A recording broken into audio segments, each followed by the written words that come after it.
Nelerdir faydalar, oğullarım iyidirler, sefil olup aylanar.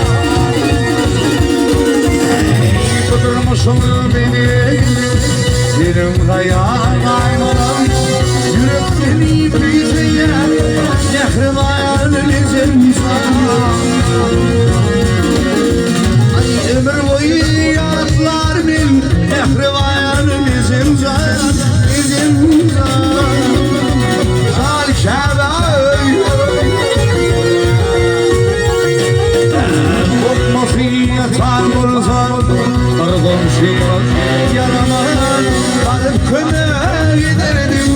Öldürdün ey arama. Yüzümde görüp gelmem seni, bağrım bol bir arama.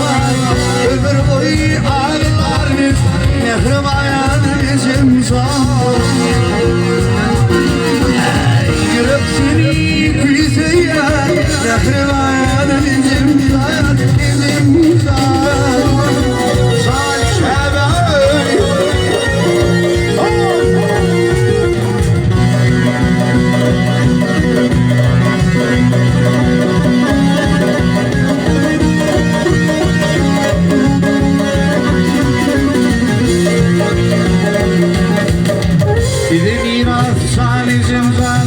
Çayım fikrim almadı, valideme ağrıyım, yaman yetim olmadı. Sen gittin senin bağlını, yür bağırızla bağları. Ömür boyu yaslar, nehri var bizim zar. Yürek seni kıyısın ya, nehri var bizim zar.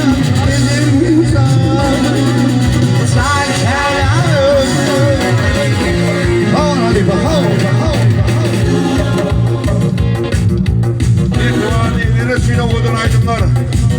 Dinleyelim İsa'nın ileride tanırım. İsa korkmak koyun en adiydiler. Adiydilerimi de seni adiydiler. Bölgedeki baklık en adiydiler.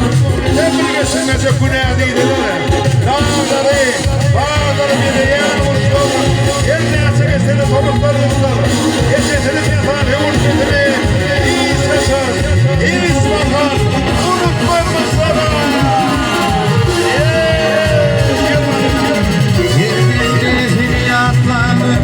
yürek bağrım bildiler, iyiler değil buraya sıkıyor, şebekleri övdüler.